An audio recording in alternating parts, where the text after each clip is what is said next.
In the third and final part of our interview with Matthew Brown, the author... That too. We could go over that too. Yes, but probably not here.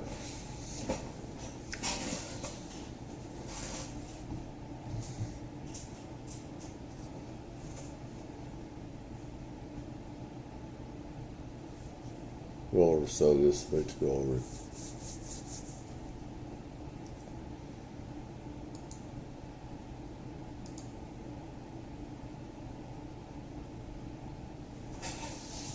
Drink real quick.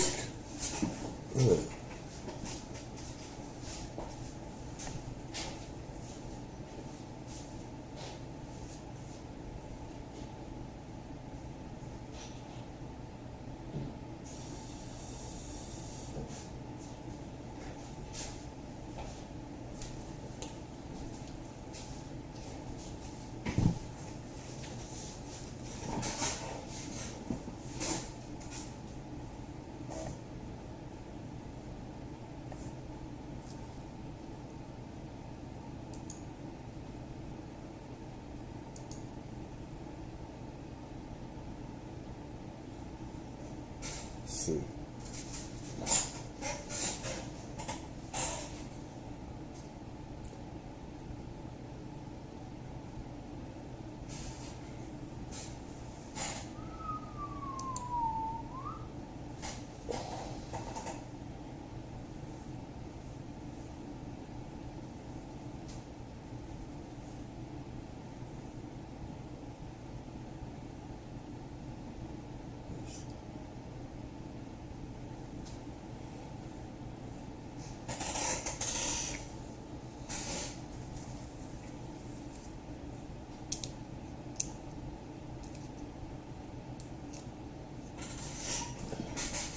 Get everybody, let's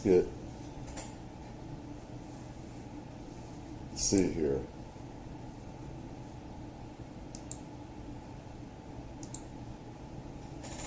Alright. Legal stuff like that, we're going over part 3 of Immaculate Constellation. And I can make pun names off of this, but I better not. I better not. Anyways, go black. 10? Oh man. I remember doing that stuff 25 years ago. Let me see. This is from Jeremy Corbell. Give a shout out. Give a like here. This just I'd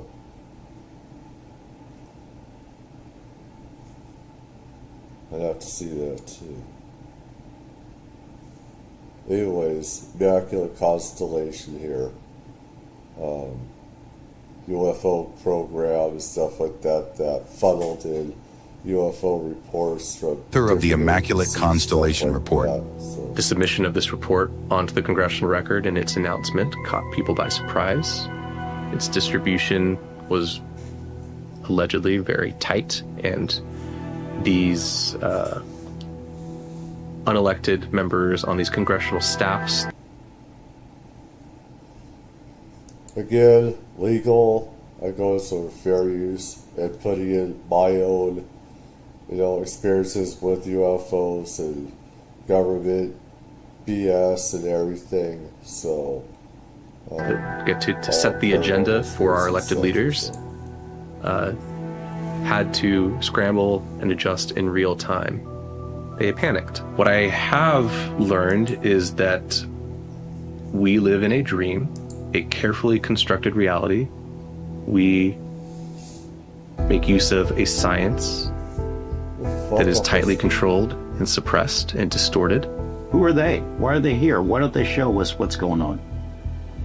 I think I have a good degree of confidence that the reason they're here is us.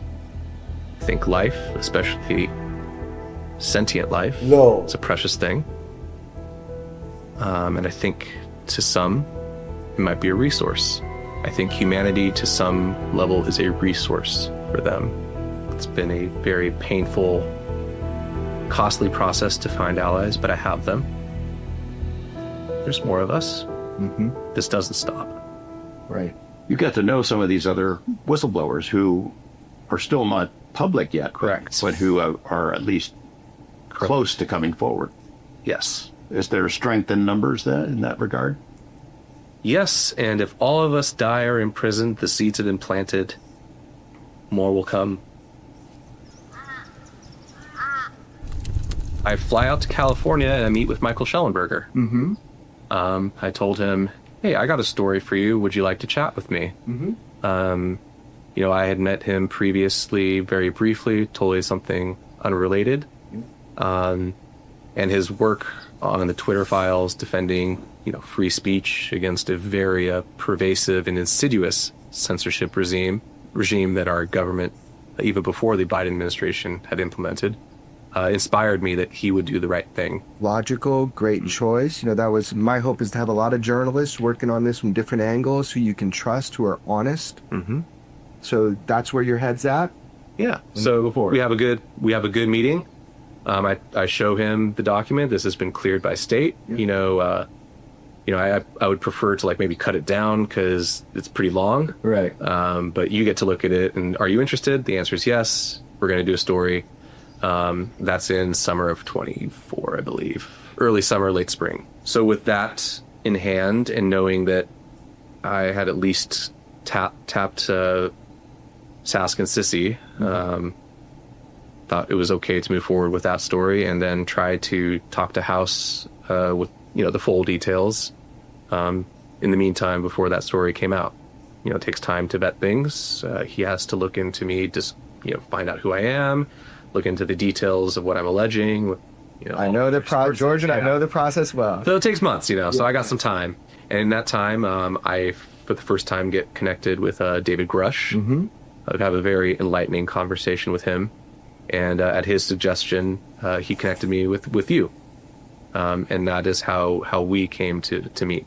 And I'm looking not to report on what you're saying initially. I'm looking to help you achieve the goal that we're all fighting for, which is getting the people asking for it, the information. This doesn't have to be public. It doesn't have to be a public display. This is, let's facilitate these conversations. That's where we started. I'm not really doing journalism work with you. I'm trying to just help the process go. That's how, that was my headspace. Yeah, I was asking Gresh, I'm having a real hard time, A, meeting members themselves, and B, just even talking to anybody in house.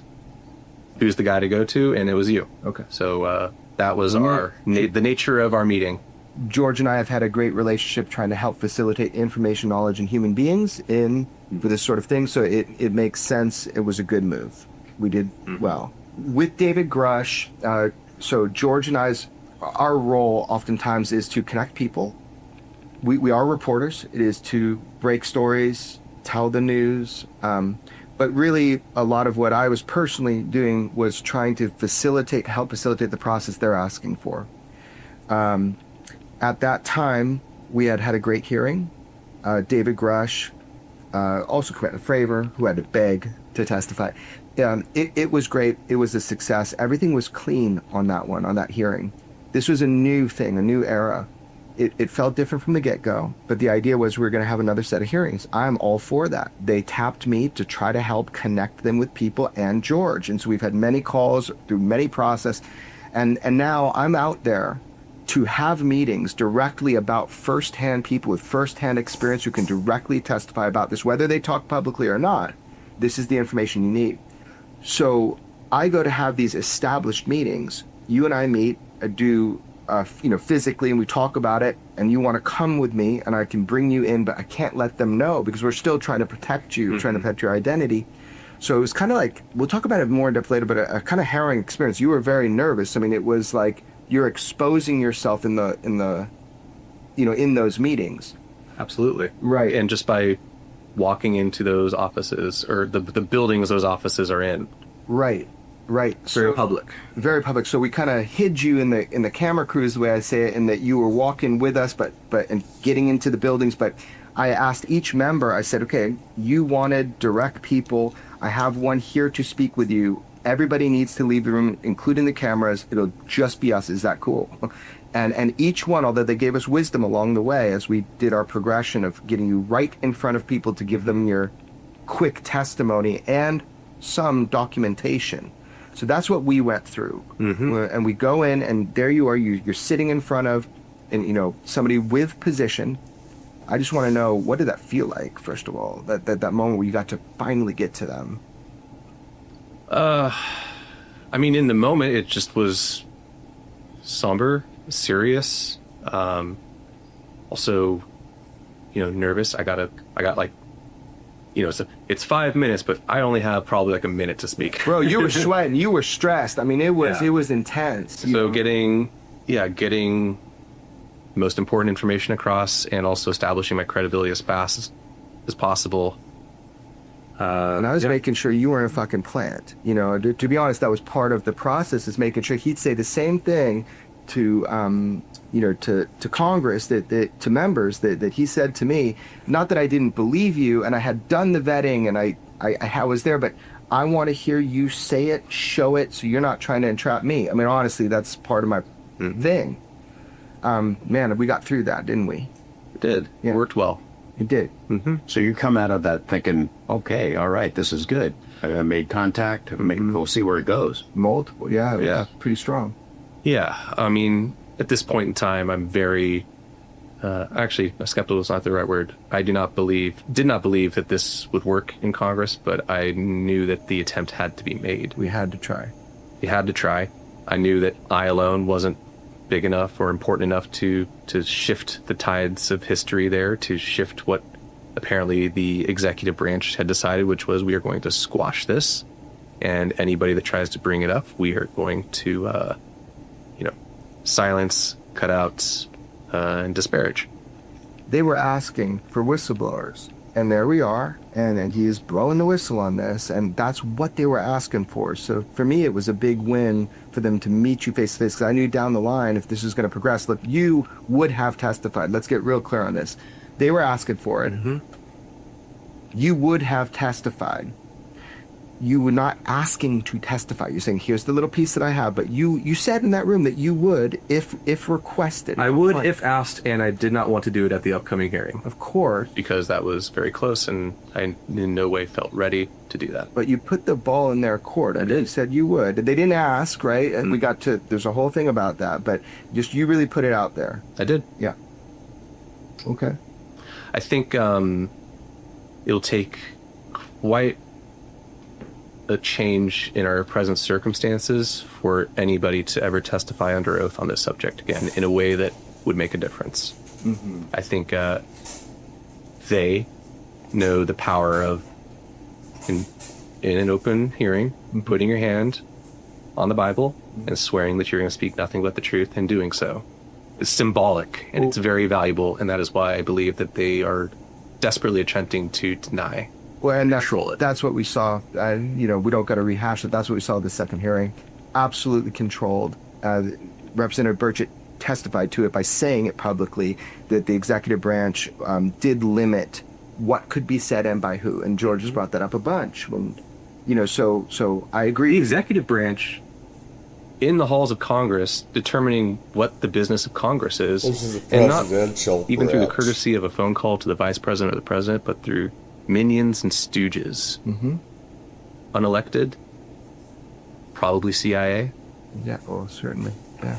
When you hear about the lineup for the hearing that was held, you got to be feeling pretty good about it. Oh, yeah. There's going to be a witness. He's going to talk about Immaculate Constellation. And not just a witness on his own next to Lou Elizondo, Tim Gallaudet, and this guy I've never heard of before, but seems nice, Nick Gold, or Mike Gold. Mike Gold. Mike That's Gold. great. They're thinking, all right, good, all right. Yep. It's going to come out. We were all pumped. Did you know exactly what was going to be discussed by the Schellenberger at that point? You can guess. I mean, I knew it was going to be, me and my words and my report.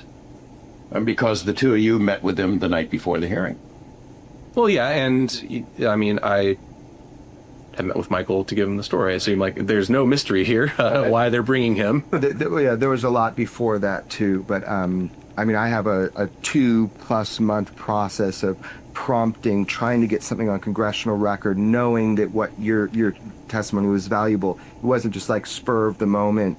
There is a process. It was 3 major meetings that occurred to validate the information that